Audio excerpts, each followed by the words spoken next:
Ravenloft has been one of Dungeons & Dragons' most popular settings across multiple editions of the game. I'm going to talk about this setting and one of its main creators during the TSR era today on Daddy Roll the One.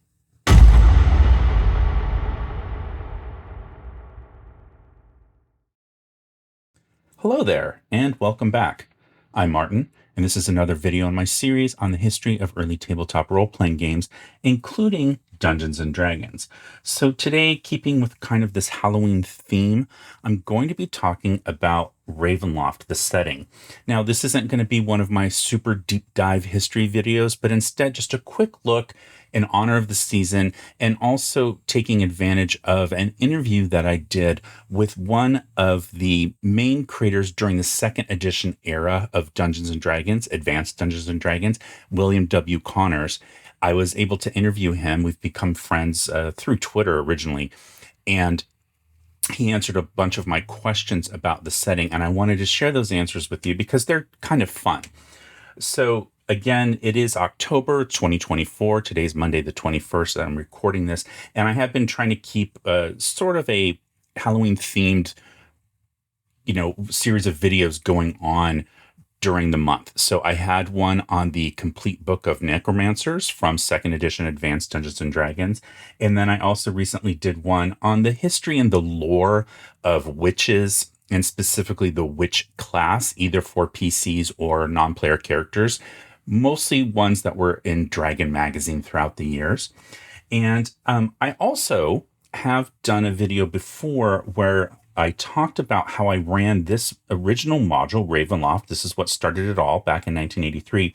I ran this as a one-shot for my friend's, it was his 50th birthday, and the one thing he wanted to do for his birthday was have me over with a bunch of friends and have me run them through a D&D adventure, and I picked this one. So if that kind of stuff interests you, the history of tabletop role-playing games and DM advice, how to run classic adventures, then you'll want to please like this video and subscribe to my channel, and make sure that you hit the bell icon so you'll be notified when I upload new content, such as this video. So again, it's not going to be a deep dive, but I do want to talk a little bit about the history of how we got to Ravenloft, so then I can go into some of the questions that William W. Connors, also Bill Connors sometimes, on Twitter, he likes to go by the name Saba, S-A-B-A. So, and he answered some really what I thought were interesting things, and I wanted to share all of that with you. But the adventure, or the setting, let's say the campaign setting, is going to start all the way back again in 1983 with the release of Module I10 Ravenloft. Now, the I, in this case, back in the day, all the TSR modules for Dungeons and Dragons, whether it was the base, so-called basic line or the advanced line, they all had a letter number code to them. So you can see, as an example, these two here, and I'm going to explain why I'm showing those in a second. But in this case, the I stands for intermediate. And what that meant is that it was appropriate for sort of mid-level characters. And as you can see here, this one says that it's appropriate for 6 to 8 characters of levels 5 to 7. So again, that mid-level of character experience. So the authors of this are Tracy and Laura Hickman, and they're very famous within the tabletop role-playing game community. I'm assuming most of you know who they are, but they are two husband and wife. Tracy's the man and Laura's his wife. And they were gamers in Salt Lake City, or at least, in the environs of the area of Salt Lake City in Utah. And they had become gamers, role-playing gamers, and they decided to start writing their own adventures and publishing them. And so they actually published a few different adventures, and this was one of them, actually. So this is released later after they are hired by TSR. I forget the year. I want to say it's 83 also, might be 84. This is 84. Okay, so this is Rahaja or Rahaja. I always said Rahaja when I was a kid. But they wrote this, and this was published by a completely independent, division company, self-published almost, if you want to call it that. And they also wrote the classic Desert of Desolation series, which are going to end up being modules I3 through 5. So I don't have those ones. I played through them as a kid, but I never got to own them. And those are sort of an Egyptian themed setting that has some supernatural horror elements to it. They have ghosts and that happened throughout that series. There's at least 2 different times I can recall across those 3 adventures where ghosts show up in some manner or the other. And you're not necessarily there to fight the ghosts. You're mostly there to figure out how to help them and whatever it is that's causing them to stay manifested on the prime material plane so that they can be at peace. So already the Hickmans were starting to figure out these little bit more complicated, more elaborate backstories than a lot of people were used to in the typical dungeon crawl adventures that were coming out at the time. So Tracy used to run this adventure for his friends every Halloween. So for at least 5 years in a row, from what I understand, Tracy would run Ravenloft again before it was published. Okay, so they came to the notice of the folks at TSR Management, and they interviewed and got a job, and they drove to Wisconsin. And along the way, as they were driving, he and Laura were driving, they came up with the idea that's eventually going to be Dragonlance. So not just this adventure, but the entire Dragonlance setting, the campaign setting of books and adventures. It's eventually going to be published as a box set, as a campaign setting, and comic books. And there's even an animated feature film, not feature film. I think it was direct to video, but you get the idea.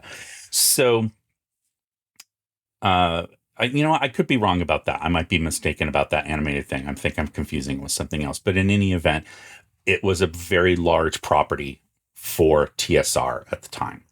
So TSR heard about this adventure, this Halloween-themed adventure that Tracy was running for his friends.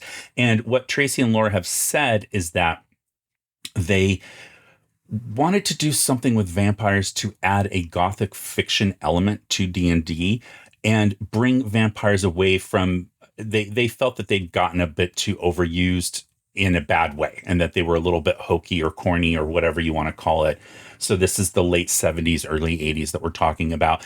And they really wanted to make vampires more scary. So this, of course, is going to be, you can just tell from the cover painting, very much inspired by Bram Stoker's novel, Dracula. And it became super, super popular among people. Now, there are a bunch of reasons for that. One is, of course, first off, you've got this very striking cover painting by TSR artist Clyde Caldwell. Now, he is part of sort of a new group of artists that had come to TSR. So you have the original crop of artists. Going all the way back, you have people like Tracy Lesh, who were illustrating the original D&D books, the 3 Little Brown books in the box set. And then you had that core for, you'd really think like the early first edition days, people like David Trampier and David Sutherland III. You had David S. LaForce or Diesel. You had Jeff D. You had Bill Willingham. Those are the core. Errol Otis, even, he's kind of straggles between editions.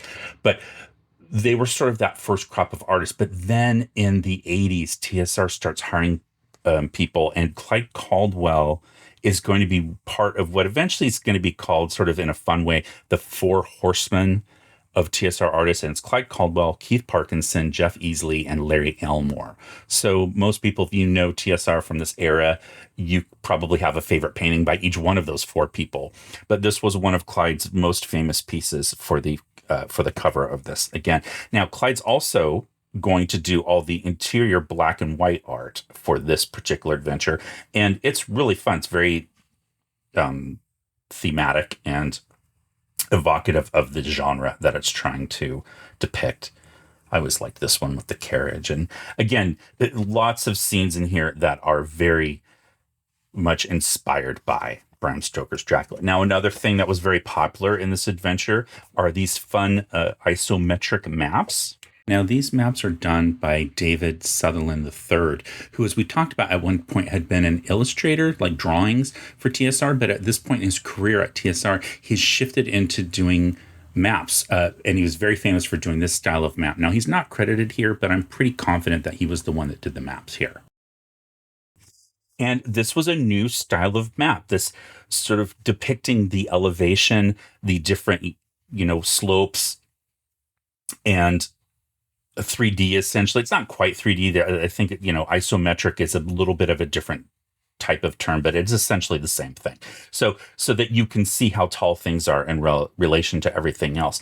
And these were very new at the time to see something like this, where you could tell all the different sizes and heights and things like that. So these maps were very, very popular with people. Now, I've heard a lot of people say that they don't like this style of map because it makes it too hard to try to put it on a grid when you're using miniatures, especially during combat. I'm not one of those people. I always play Theater of the Mind anyway. I don't use miniatures. So having these maps as a DM and being able to tell how tall something is relative to everything else next to it, and just seeing the staircase here as an example versus if this were a flat two-dimensional drawing, it just really, to me, brings it to life more so I can really get a better handle on what's happening with the layout. So those were popular. And then another thing that was really popular, and it's something that you find throughout the work done by Tracy and Laura Hickman, and then sort of the designers that were inspired by them that come later on, is this idea that there's a very elaborate backstory in this adventure about the main villain here. Now, I will point out that this is a good time to mention that I'm going to be giving away spoilers for this adventure. It's over 40 years old, but if you are new to the game and you haven't played this, it is a classic, and it would be something fun that you might want to try to play through if you can find a DM to run it for you. You could easily run this with any version of the game, even 5th edition. 5th edition has its own version of this, but I say run the classic and just update the stats if you need to use 5th edition, or take a chance and use it with the original rules, Advanced Dungeons & Dragons 1st edition. There are NPCs in here, I believe, that you could play so that you don't have to create your own characters, or maybe you do want to create them, and that would be more fun. I guess I was wrong. There's no NPCs in here to play. Not NPCs, but, player character cards usually, or sometimes they would have lists in the back where you could just use pre-generated is the word I'm looking for. But so if you don't want the spoilers from this of what's going to happen, then you might want to just skip ahead to the next chapter. That shouldn't give you any spoilers about what's happening in this. Okay. But one of the things in this is that this main vampire is Count Strahd, and he is given this, like I said, very detailed backstory about essentially how he became a vampire and why, and what you're supposed to do to kind of help him out, in a way of speaking. So you can't just straight up fight Strahd, but there are other things that you can do. And he is very, very powerful. So sometimes fighting is not always the best or last resort. And having this very complicated and it's pretty moving actually about what happened to him to make him be the way he is. That was, again, something that was sort of new at the time. People weren't really writing adventures like that. I don't want to say they were all dungeon crawls, because that's a gross oversimplification of the adventure writing that was happening during the early eras of Dungeons and Dragons and other games that came out of them. But this was really one of the first that really took a stab at trying to develop a very evocative and compelling backstory about the villain and why he's doing what he's doing. He's not just there for you to kill him. And that struck a lot of people. A lot of people were very, very interested in that. This also has sort of a conceit, it's part of the mechanics of the adventure, is that you move through these mists and you end up in this town of Barovia. You can see the mists all around here. Well, one of the kind of artificial structures that they use in this is that you can't go backwards. Once you've entered into this area, you have to essentially solve this adventure before you can exit. So you are not allowed to go back through the mist. They're poisonous. It causes you to choke. And if you keep going, you will die. And you figure that out pretty quickly. So you have to stay and move through this adventure in order to move through all the steps so that you can resolve it. And that Strahd's backstory can be resolved. So in that way, a lot of people said it's very railroady. And again, it's slightly unfair, but it is kind of true. And that is, again, something that is a hallmark of this style of adventure design from the Hickmans. So the Dragonlance ones are very much like that. And people love them. People loved this, but it is something to be aware of, that the way this is written, it is assuming that you're going to follow through on certain things so that the characters can eventually be able to leave Barovia, but they can't do that until they've solved some of the stuff that is set up in this adventure. Now, I mentioned that this module was very, very popular. So popular, in fact, that 3 years later, in 1986, a sequel is going to be published, Adventure Module I10. It's Ravenloft II, The House on Griffin Hill. And now, at this point, Tracy and Laura Hickman have left TSR. They are no longer employed by the company. However, Tracy had written an outline for this adventure, and that outline is then expanded upon by some of the designers who were currently at TSR, one of whom was Dave Zeb Cook. We've talked about him many times before. I think Jeff Grubb worked on it as well, a few other people.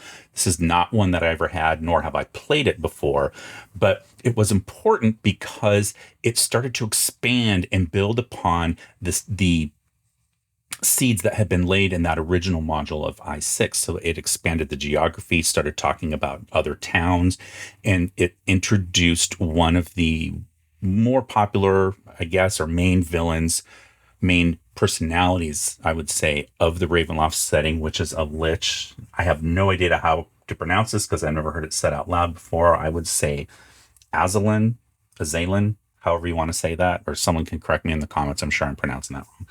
But it's a lich, and it's a very popular and, like I said, main personality within the setting.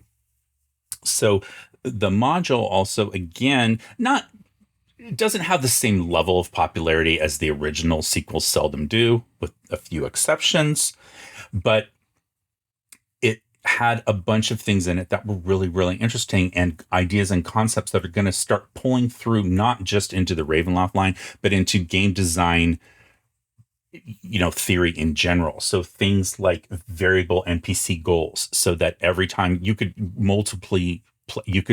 play the adventure multiple times by generating new goals for different NPCs, and also having randomly generated locations for different key items that you need to recover. So I6, the original, had a little bit of that, and then I10 really kind of blows that out and expands upon it. So I10 comes out in 1986. Now, what's also happened at TSR during this time is right around the time that I6 comes out in 1983, TSR goes through several waves of layoffs. So there were very big problems at the company at the time. It's a whole other story that we're not going to get into. But around 200 people are going to leave TSR. That's how big the company was. They kept running after 200 people had been let go or chose to leave because they were upset about what was happening. And there were a group of designers that ended up leaving, one of whom is a woman named Andrea Hayday. And she ends up going with a bunch of other designers, several, and of ex-TSR designers, game designers. And they end up forming a new company called Pace Setter Games.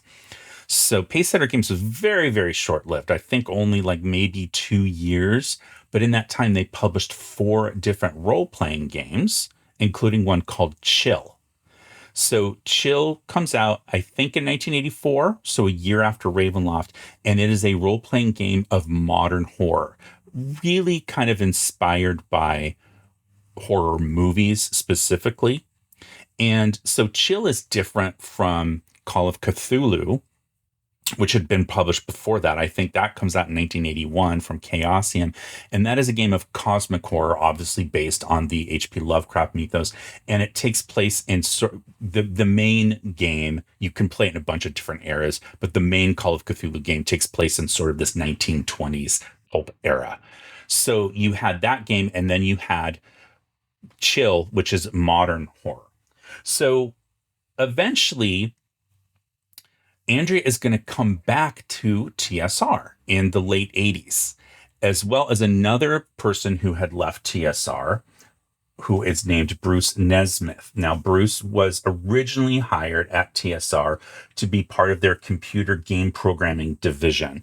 And that division basically ended up sort of failing, for lack of a better word, just didn't do well. And Bruce was moved into the game design department. And one of the first things he worked on was the Marvel Superheroes role-playing game. I have a whole video where I've talked about that. But he is then going to leave TSR. And he also is going to end up coming back in the late 80s, early 90s, along with Andrea. And one of the first things that they designed, in fact, I think it is, well, they designed the Dragon Strike game together, which was a sort of introductory hybrid between a board game and a role-playing game, and it was intended to introduce folks to the concept of role-playing games. So it's a board game, but it does use a dungeon master or a referee, and again, an introductory game. So he works on Dragon Strike with Andrea, but they very quickly end up working on, this was originally a box set. I don't have the box set. This is something I acquired secondhand from a friend who just didn't want anymore. But this is Realm of Terror, 1990, and it is a brand new campaign setting published by TSR for Advanced Dungeons and Dragons 2nd edition. And it's going to end up being sort of their 5th major world that they publish, major campaign setting that they publish. So, and it is created by, like I said, Andrea and Bruce are the two main creators on here. So I talked to William W. Connors about this, and I asked him, like, how did this happen? How do you go from this, a single adventure, to this?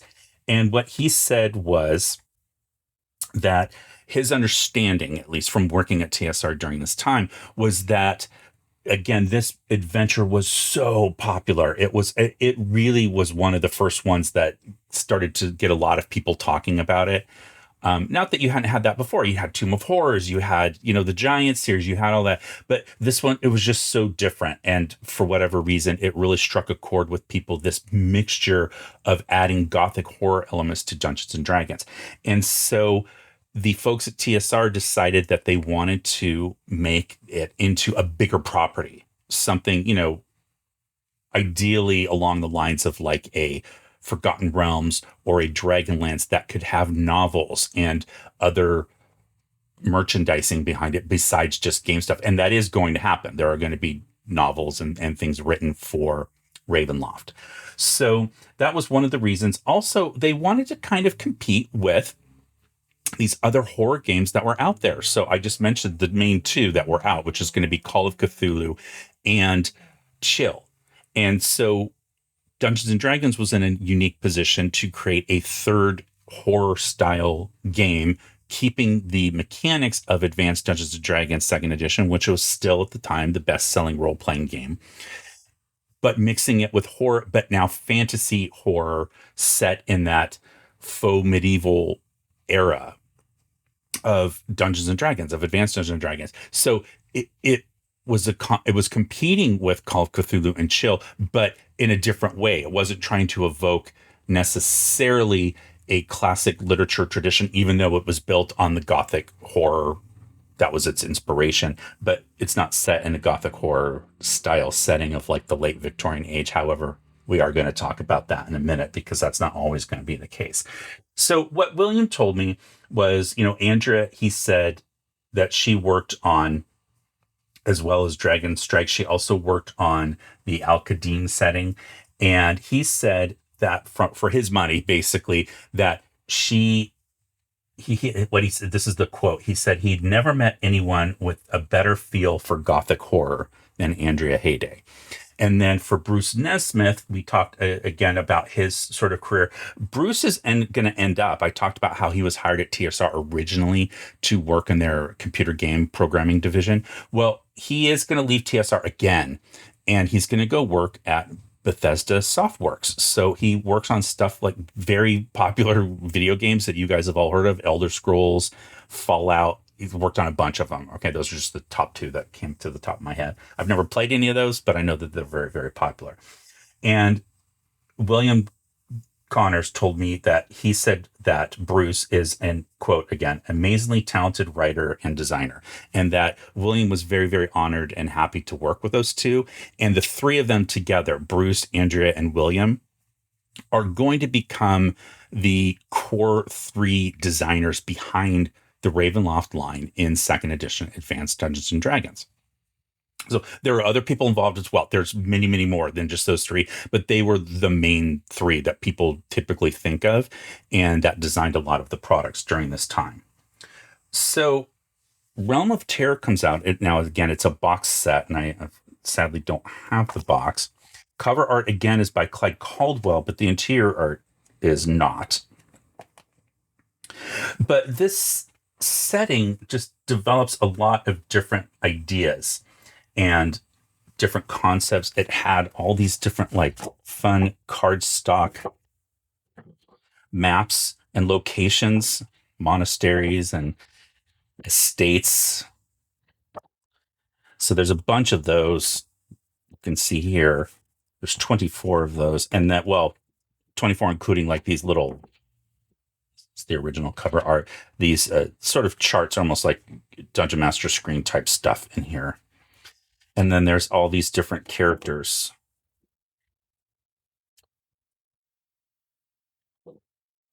So all of these were in the box set, and then there were a bunch of maps as well. Now, from my understanding, this set only came with 4 maps, and I have 5. So one of these doesn't belong in here, and it goes in another product. Because my friend basically just gave me a box, and everything was loose, and I had to kind of try to piece it together.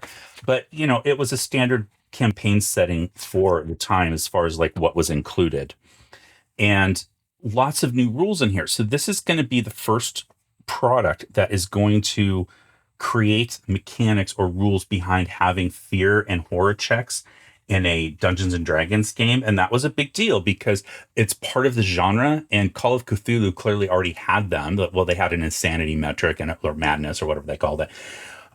So adding that to Dungeons and Dragons was a new thing. And so you're getting new mechanics in here that you could, in theory, take and apply to any style of game. It's just most appropriate for a horror style game.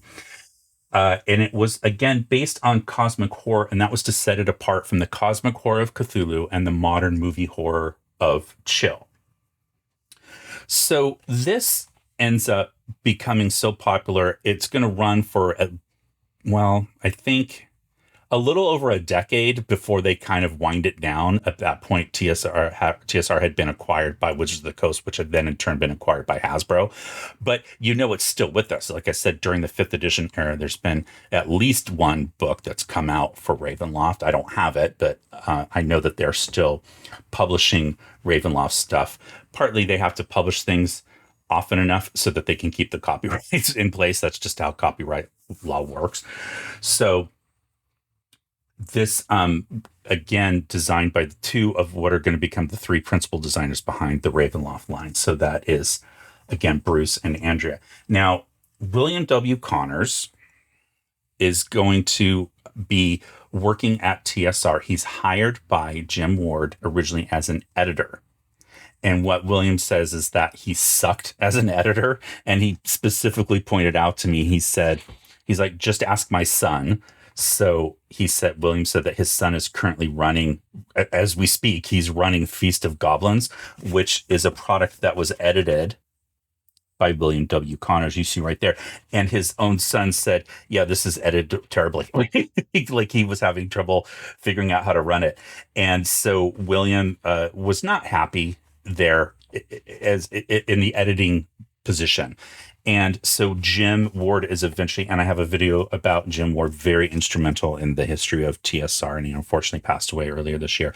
But Jim eventually is going to transfer William Connors over to the game design division. And the first thing that he works on is the very popular 2nd edition Dungeon Master's Guide resource book, the blue books. I just did a whole video on the series of those brown books, the player's guides, but the blue ones, one of which was the Necromancer's book. The most popular one in that series, I would say, is the campaign source book and catacomb guide.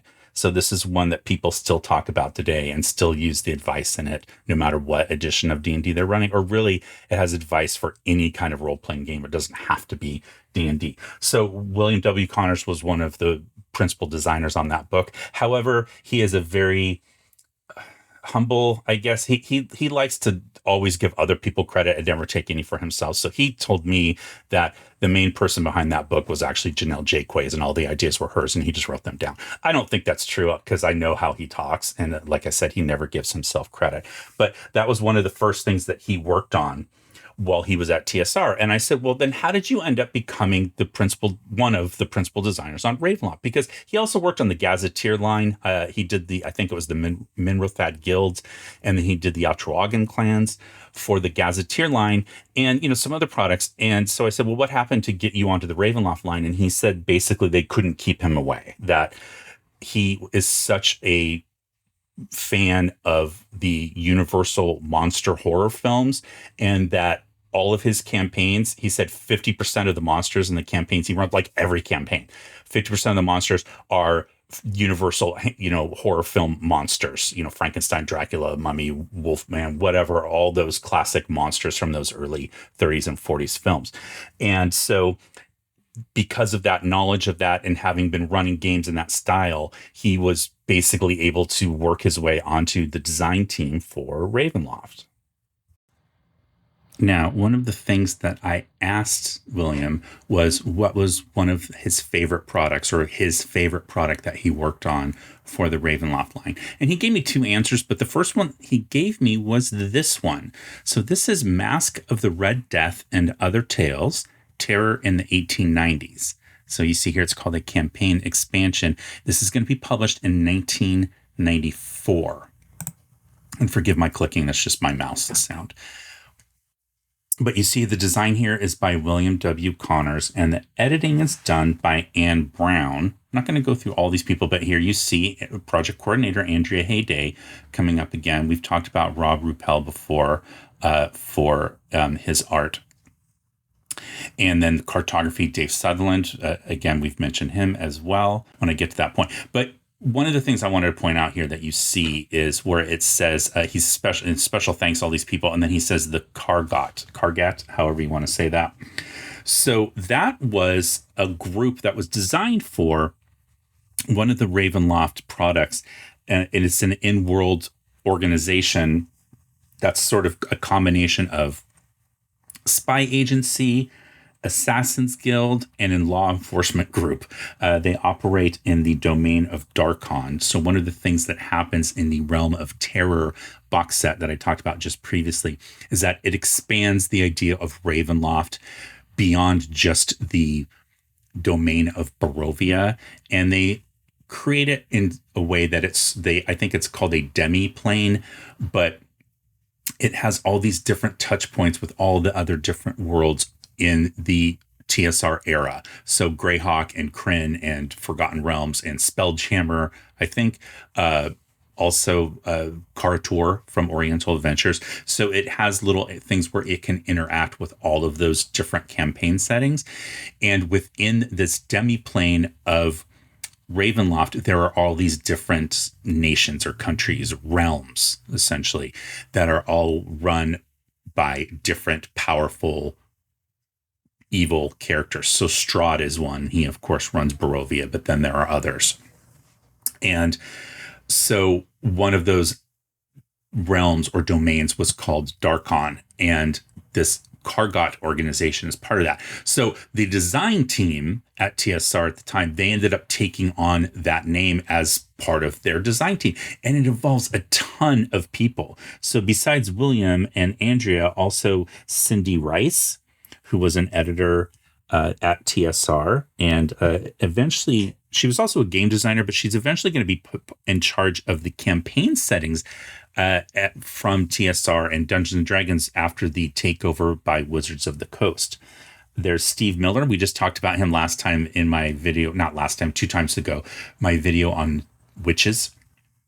And Anne Brown, who is doing the editing here, William said that he worked with her on a lot of things, and he had very, very nice complimentary things to say about Anne, but specifically mentioned that she, was an editor and game designer, and she had a huge passion actually for Greyhawk, despite the fact of all the work that she did on the Ravenloft line.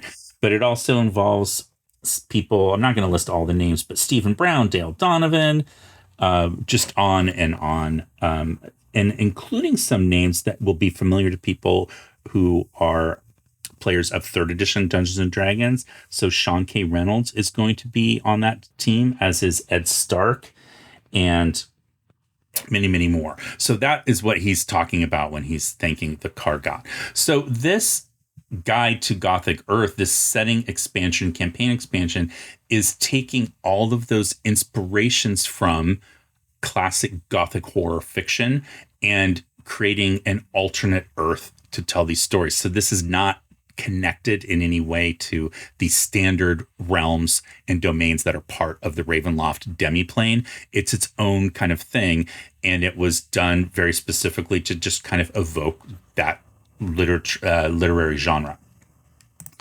So you have your table of contents here, but let's go on and talk about the introduction, A New Age of Terror. So, of course, very, very common in second edition era products for Advanced Dungeons and Dragons. You have in-world, fluff text that's like a story, right? So you see this all over here that's written, and it's from Jonathan Harker's journal.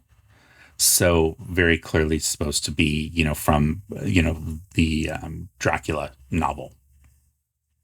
And it's written in sort of this first person, it's talking about Dracula even, and it's written sort of like a diary almost. Yeah, see, it's a journal here.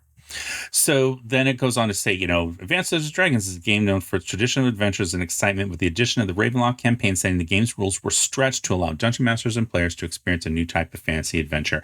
So then they talk, they introduce Gothic Earth, that it takes place in the macabre realm of Gothic Earth, which is nearly identical to our own in the year 1890. The American West is a sprawling frontier. In Africa, the European powers are struggling to claim land in an undeclared war of colonization. And in the foggy streets of London, Sherlock Holmes and Dr. Watson stalk the most nefarious of criminals in an unending quest for justice. So that is one thing that's really cool about this. It doesn't just draw upon the horror fiction like Frankenstein and Dracula and those types of things, but it involves a lot of different characters from that era of literature. And to me, in a way, it's very similar to like the comic book, The League of Extraordinary Gentlemen. So forget the movie, talking about the comic book, which is really, really good. It's really well done. And it involves characters very, very similar to, like, you could use those characters in a Gothic Earth Masque of the Red Death campaign as an example. So the author's note here on page 6 on the left-hand side, Bill is going to talk about wishing to point out that I've taken a great many liberties with what we know as the history of our Earth and its the interpretation of various events. The reader as well as the player should keep in mind that Masque of the Red Death is a work of fiction and Gothic Earth is a fictitious place. And he says the dates do tend to line up, but then one of the things that he goes on to say is that many readers will note that there's a European focus in the section. And he says that's because most of the literature that was inspiring to create this setting takes place in that. So he's like, that doesn't mean that I forgot or that I intentionally didn't include Africa and the Orient, Asia and elsewhere. And he actually does talk about them. There's Australia's in here as an example, and New Zealand. So he does cover all the other continents, but there is very much a focus on Europe. And he's saying that is intended to allow DMs and players to enjoy adventures founded upon the Gothic traditions and literature of the Western world. So there's that note there. And then it goes into this really interesting history that talks about Nightfall and the Twilight, but basically what is the Red Death? Where does it come from? And it's essentially a foreign, meaning almost like alien essence. He says a mysterious essence that they eventually are going to call the Red Death. And it arrives about 3,500 years ago, and it completely affects magic. And so that when you're casting magic, even if you're doing it for a good purpose or you're casting a quote unquote good spell, the Red Death can actually affect that and make it bad. And so people don't really use magic as much now because of that. Whereas before that, the world was a magical place. That's the short version of this history. But it's very, very interesting. I quite enjoyed reading this. And then it gets into all these different orders and new empires and um, the new world even, which I thought was really interesting that they involved that. And then it gets into how to create a character. So it's your typical things, but they're going to use a method, non-standard method from the Player's Handbook Method 6, which is basically that every score starts out with 8 points, and then you're going to roll 7d6 and get a bunch of numbers, and then you can pick and choose to add those numbers to your score of 8. You can leave it at 8 if you want, or you can add to it, but you can't split your numbers up across dice. So if you rolled a 6 on a die, you can't add 3 of that 6 to one trait and 3 to another. You have to add all 6 to the same trait. So it just goes through and talks about that. So your characters are going to be, above average than they would be typically if you just rolled 3d6 down the line. Talks about making ability checks and that kind of thing. And then it gets into some slight differences in how they've tweaked the different ability scores to evoke this later period setting, the 1890s. So Bill did say one of the things that came up was that people didn't think that you could do this. They were not necessarily 100% behind the idea of trying to create this because they didn't think that Dungeons and Dragons could be tweaked enough so that you could tell a more modern, it's not quite modern, it's 1890s, but still it's much more modern than the traditional Dungeons and Dragons setting. And a lot of people, even at TSR, didn't think that it was going to work. And so that's one of the reasons why he said he's so proud of this. That was the reason he picked this as being his favorite, because it's the one he's most proud of, is that because it's a big departure. Nobody was doing this back at the time, trying to use Dungeons and Dragons, at least in a published, professionally published product, to use Dungeons and Dragons to tell stories that take place in such a late time period. And he had to make a lot of new rules and mechanics in order to do that. So one of the things that he's going to do, well, first off, he says that all players must be human, but if a DM wants, they can have elves, dwarves, halflings, and gnomes. And then he describes how you might come across them, but it would basically be, as an example, an isolated incident. You might have a lost tribe of elves living in a jungle somewhere that have removed themselves from civilization. Or you might have a dwarven mine where nobody knows that they're there. And if you dig too deep, you end up coming across this like lost tribe or clan of dwarves. And that's how you would include them. But he says for the most part, you're going to have humans. And then he's going to completely redo all of the classes. So instead of the core classes of fighter, cleric, magic user, and thief or mage, mage or magic user, and then thief or rogue, he's going to change those to be soldier and tradesman, which are pretty close to fighter and thief, but different. Tradesman's much more broad. It's much more all-encompassing. And soldiers, again, of course, a little bit more on the professional. You're a professional being paid for your services as opposed to an adventurer for hire like a standard fighter. And then he's going to replace magic users with adepts, and he's going to replace priests or clerics with mystics.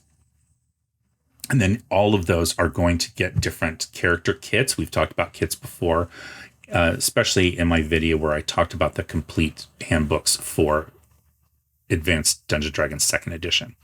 So then he goes on and talks about weapons and armor and a lot of the things that you would just assume from things like this, but it's really interesting how he approaches it, which is that because of the change in firearms, people just don't carry other weapons anymore. You might be expected or required based on your profession to carry a firearm, but you probably don't have any kind of melee weapon like obviously a sword or anything like that.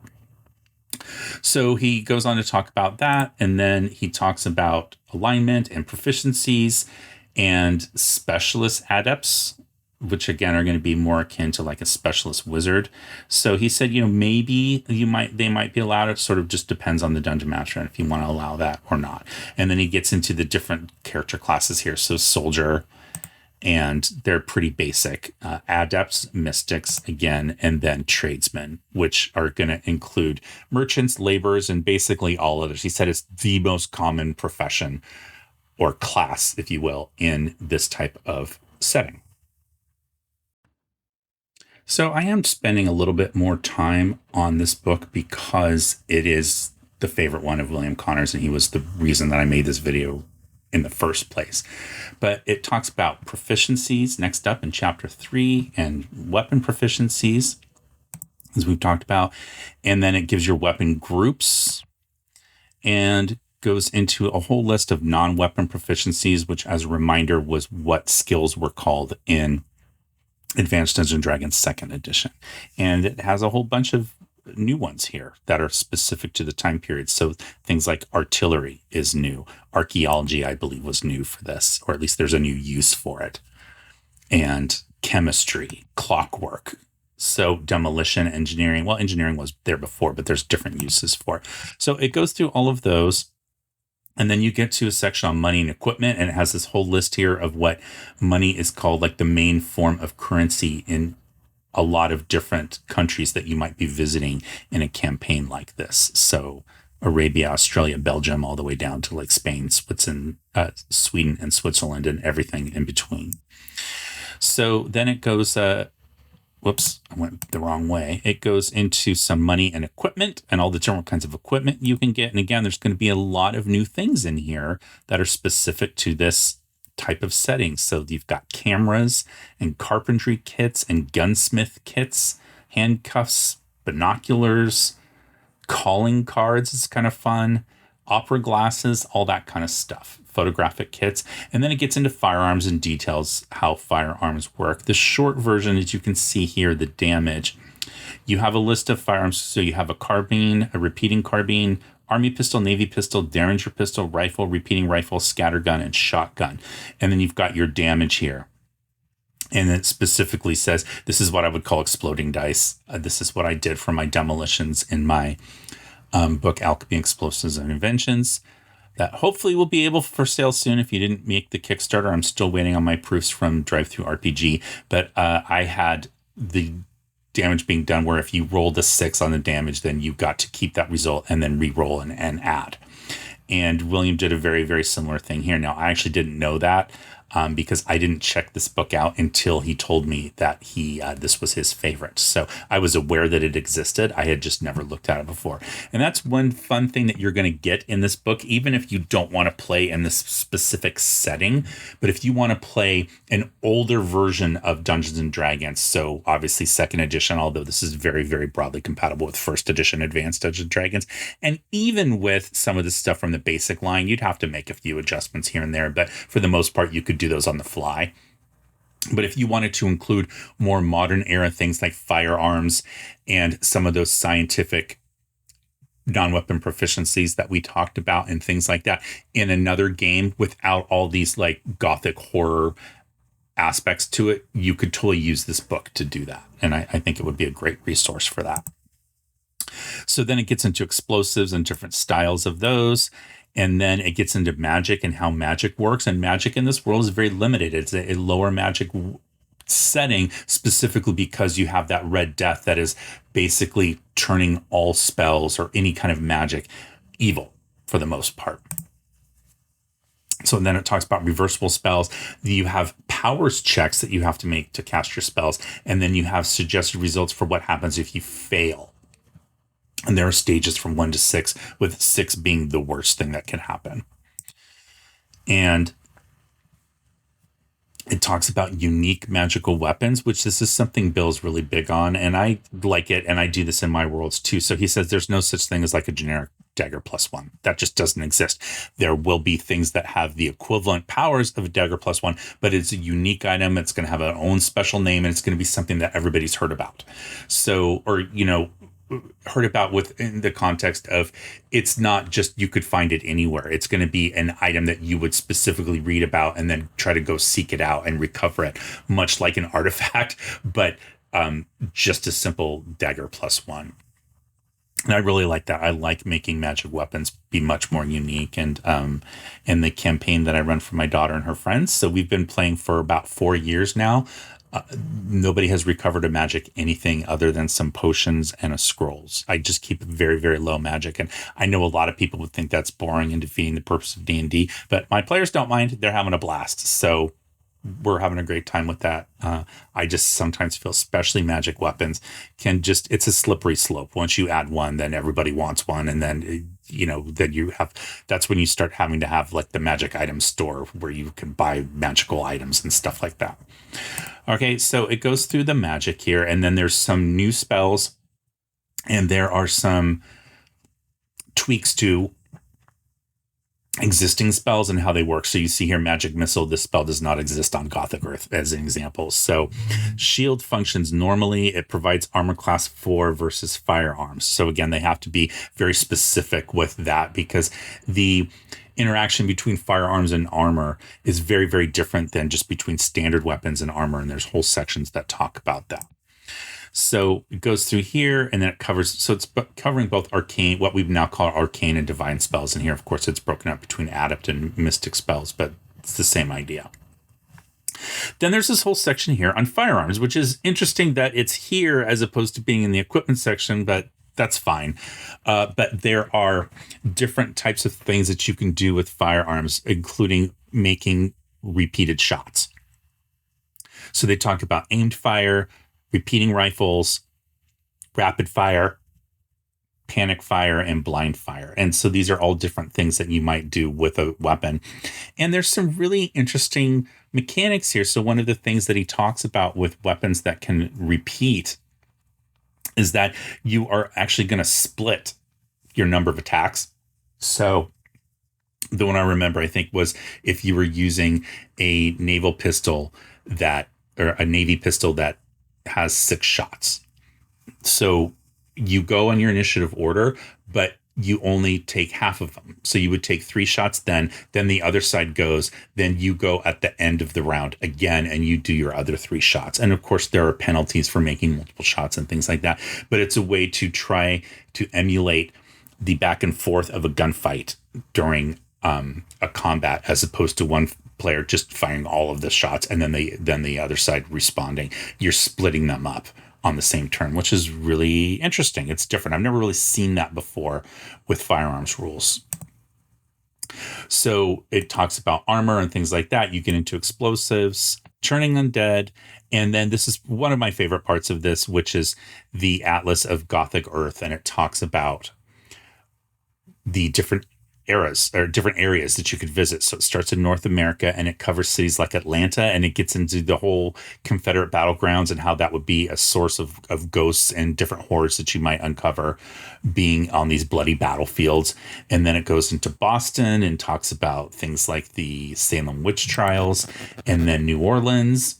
And the first images that come to mind when one thinks of New Orleans are great swamps of the Mississippi Delta and the dark corners of the city. And so then it talks about how to use those in your games. And then San Francisco, Vancouver. So all these have like a real within the context of this setting, the history of that city and how it was founded and by whom, and then a section on forbidden lore. So I like it. It's short, it's sweet, it's very concise, but it definitely gives you a flavor of how you would want to use these different cities as a setting in your game.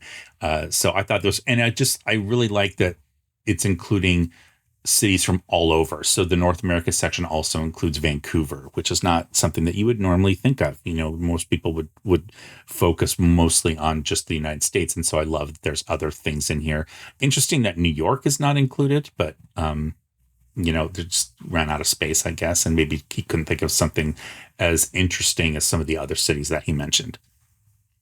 But you've got Central America, you've got Mexico City, and you have Port-au-Prince, and in South America, you've got Buenos Aires and Lima.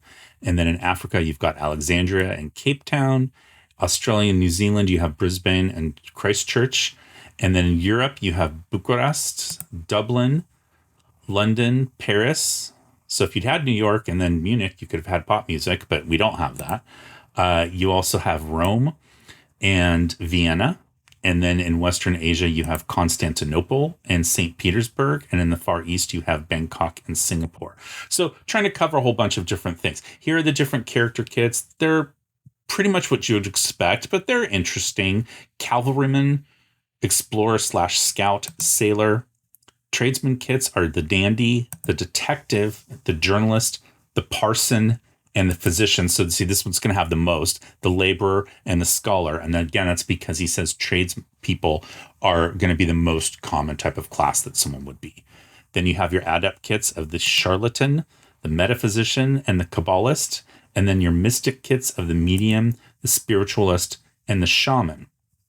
Then you get into your villains of Gothic Earth, another really, really fun section. So you've got the Red Death, again, which is sort of this overarching villain, if you want to call it that, this presence essence that exists in this world that is tainting everything and making it so evil and creepy. And you have the ranks of terror, which are it says the most metaphysicians and parapsychologists group the horrors of the world, which are the Red Death's minions, into several classes. So you have mites, underlings, demilords, renegades, and lords, and overlords. And then you have their lairs. And so then he goes into a bunch of different NPCs, essentially, that are villains. So you have Bronwyn, who is a darkling. You have, I don't even know how to pronounce this, Colette Lacrota, the Undying, which is a zombie lord. You have Frankenstein's monster, a flesh golem, but neutral evil, not just neutral, but evil, which was an interesting choice. Tanner Edmund Jacobi, who was a Huakava, and Lady Michelle Leduce, who is a werefox, kind of fun one. So they're all really fun. They're neat. But then there's Professor James Moriarty, right out of Sherlock Holmes, and then Vlad Tepes, Dracula. I think that's it. Yeah. And then it gets into a little bit about adventuring on Gothic Earth.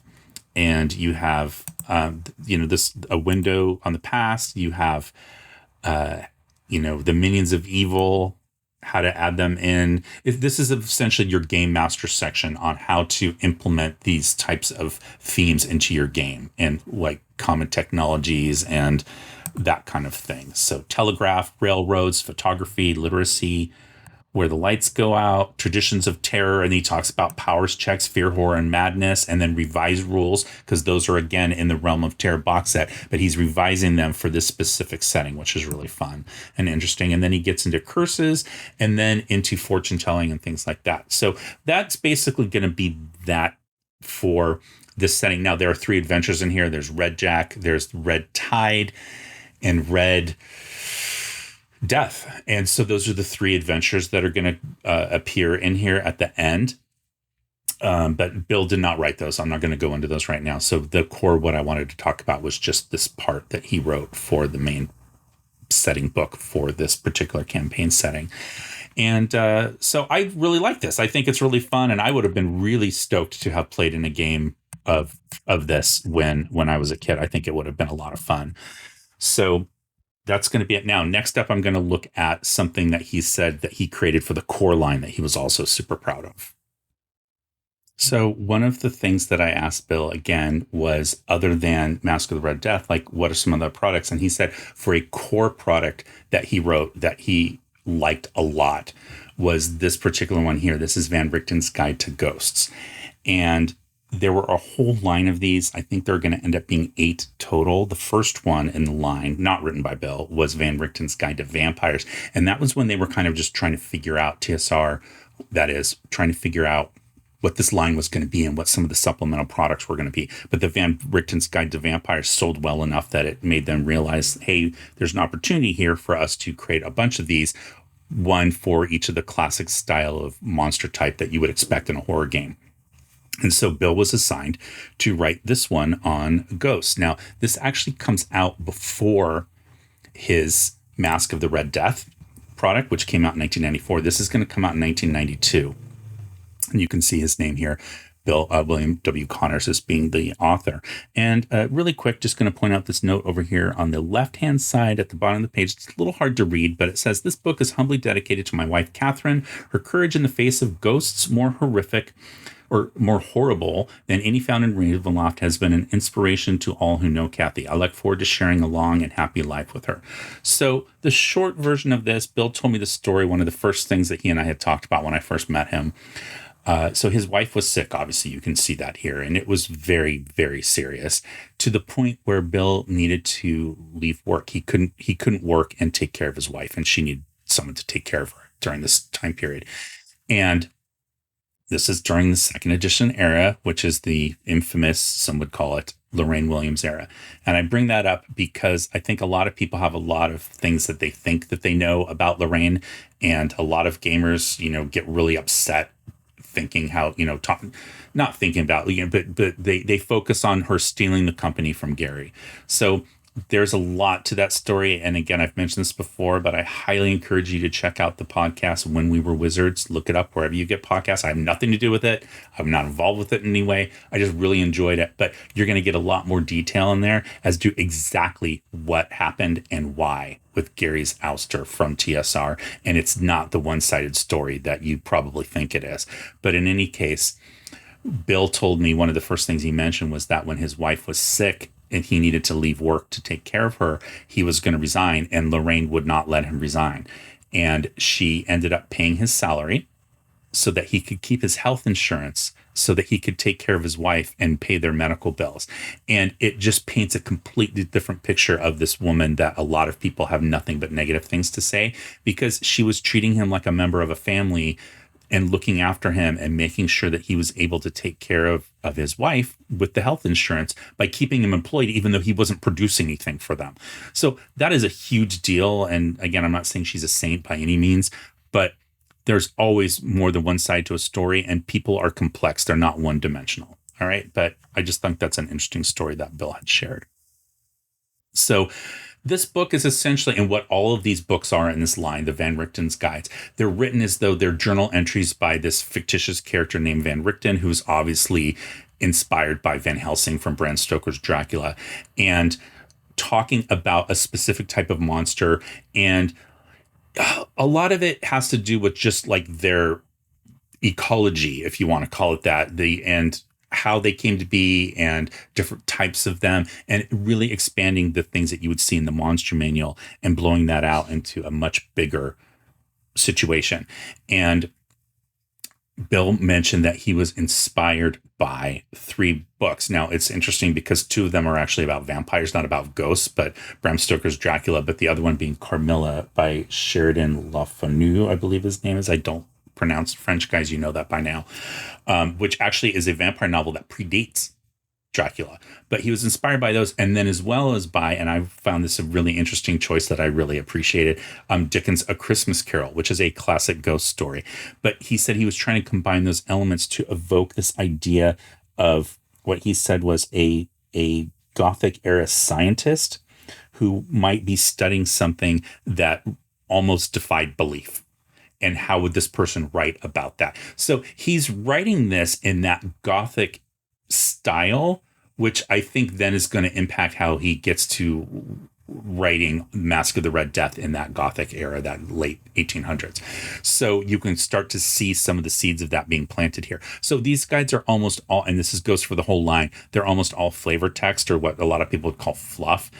And it does give a lot of advice to DMs how to run a game like this, or how to run these creatures to instill that sense of dread, how to describe them, how to make your players fear them, and make them different than just the standard stat block from the monster manual. There is crunch in here, but the ratio much more favors the flavor text.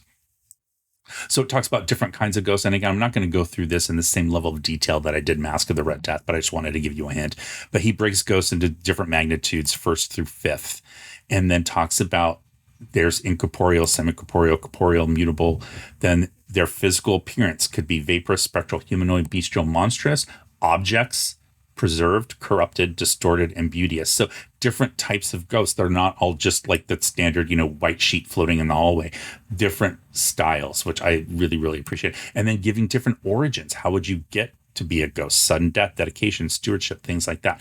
So I really like this. And all of these guides are written from the standpoint that you could use these pretty much in any edition of D&D because they're so light on mechanics and they're so heavy on flavor text in a good way. So now some of them, not this one. This one got very, very good reviews, the one that Bill wrote. Some of the ones later in the line tend to just go like the way that they're written. They tend to say things that you would already know, and you wonder why somebody would write that down in a book and get paid like to write that. because it ends up looking very much like filler. Like they're just trying to fill a book and it's not telling you anything interesting or new as an approach to some of the monsters. This one is not like that, but definitely some of the later ones in the line. We'll talk about that. And it, as an example, it'll say things like, in order to defeat this monster, you should learn as much about it as you can before you attack it. Like that.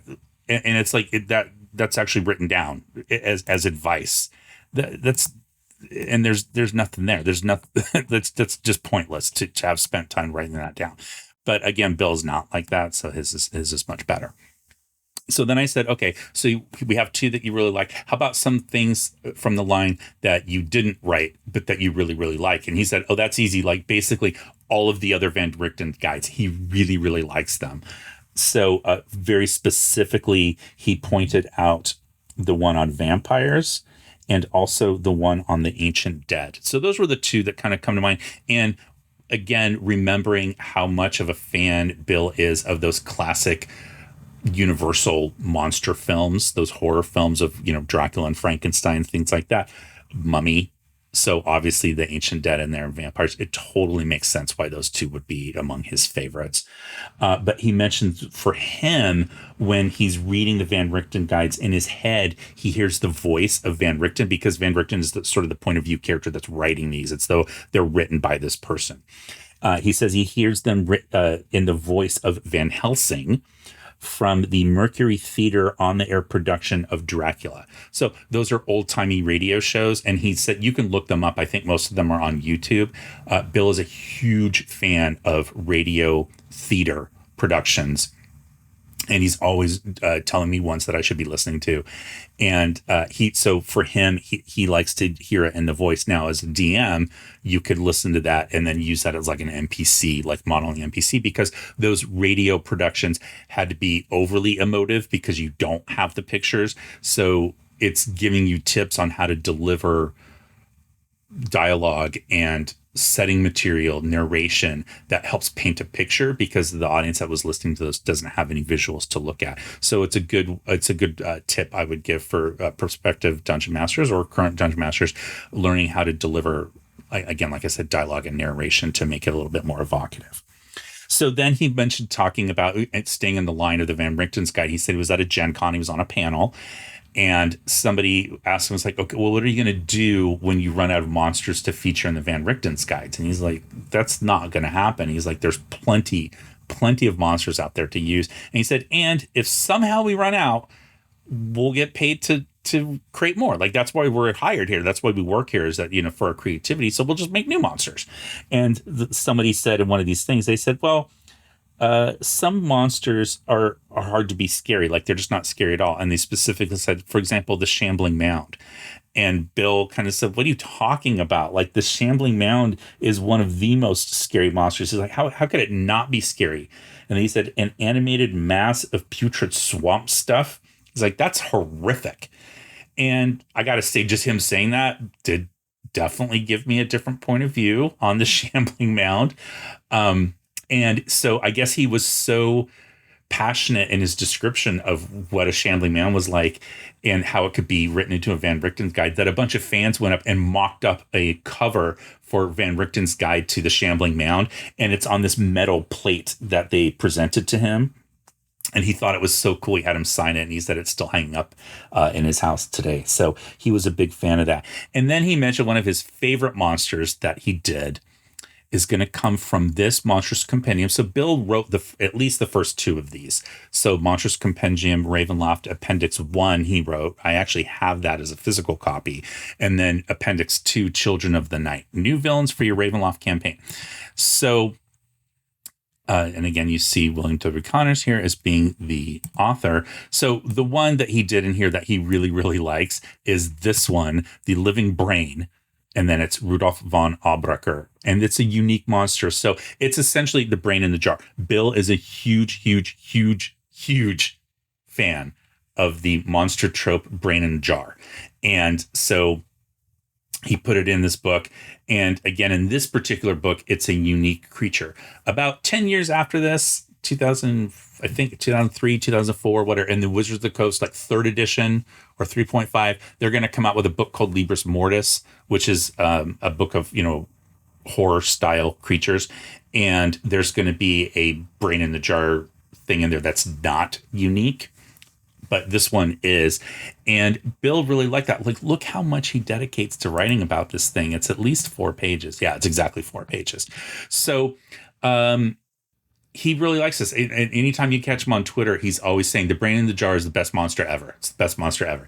And he said that it was kind of funny. Cracked magazine, cracked.com, did this list where they listed like the 15 most idiotic D&D monsters of all time, and this living brain thing made the list. And Bill said, well, I'm in good company because they also put the gelatinous cube on that list, and that's a classic D&D monster.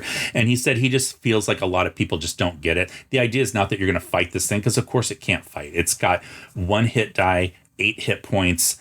It has no physical attacks. It does have some mental attacks that will do damage based on how intelligent you are. So the more intelligent you are, the more damage it does. But that's not what it's there for. It's there to be the thing behind the scenes, the mastermind that's pulling the strings. And it's something like you would come up like Armin Zola from the MCU films, like the classic Captain America film.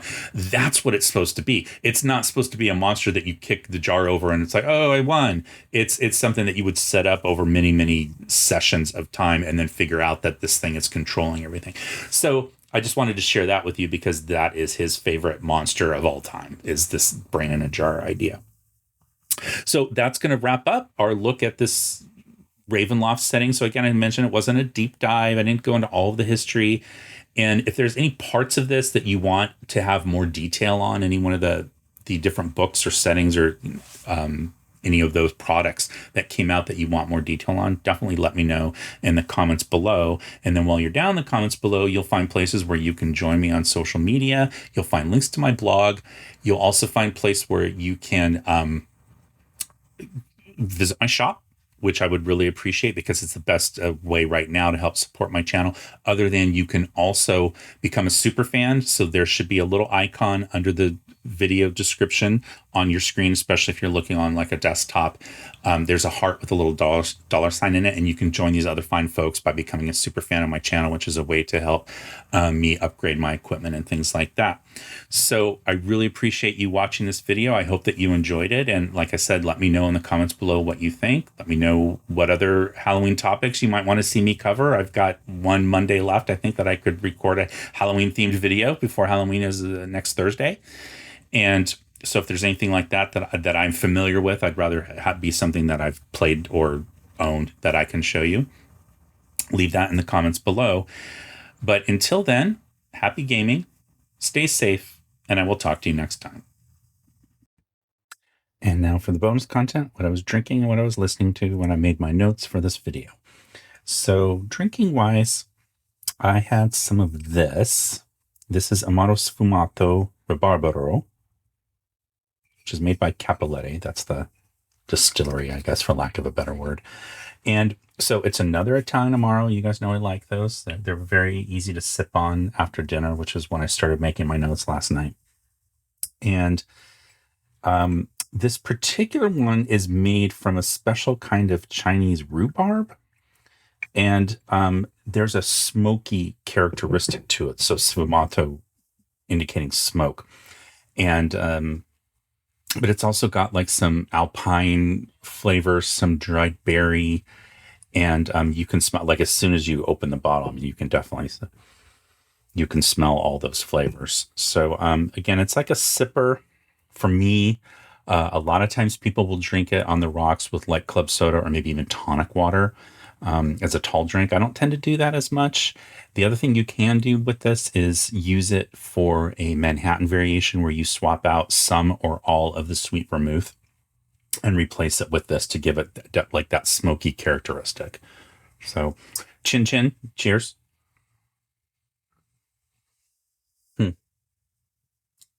It's I like it because it's not as sweet as, and I love a Verna Amaro, don't get me wrong, but that one's a little bit sweeter. And this one to me is a little bit more balanced because it definitely skirts a little closer to that bitter range as opposed to the sweet range. So that's Amaro Sfumato Rabarbaro. And so rhubarb, again, is like the main ingredient for that. All right. And then listening wise, so I've been listening to this really interesting podcast lately called, I think it's called Transmissions. I should have looked up the name of the podcast, but essentially it's about the history of the band Joy Division and then how that evolved into New Order.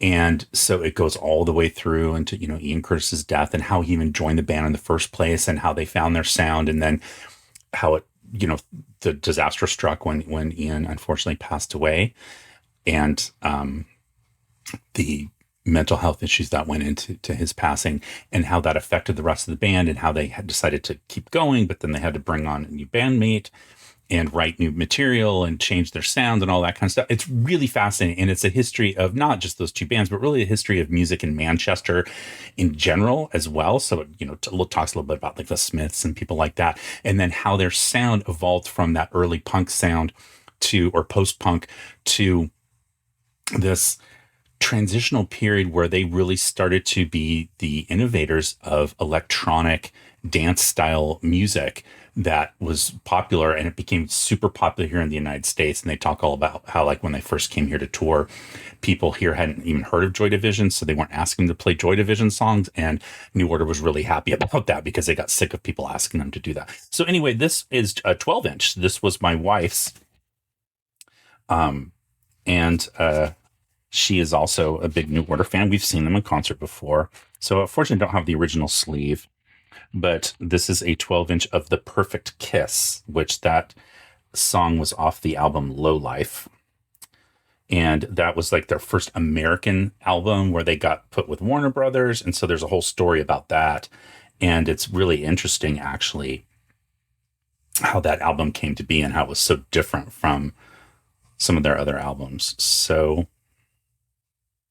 that's going to be the album that I listened to. So again, you guys notice that, I normally try to listen to instrumental music when I'm putting stuff like this together. But in this case, I've been trying to go back and revisit some of my old New Order stuff and Joy Division, but because I'm just really enjoying this podcast and it's reminding me of all this music that I used to listen to so much when I was a kid. So there you go. Hope you enjoyed that. Thanks for sticking around for the bonus content. Thanks for watching the video. Make sure you check out some of these other videos over here, and I will talk to you next time. Cheers.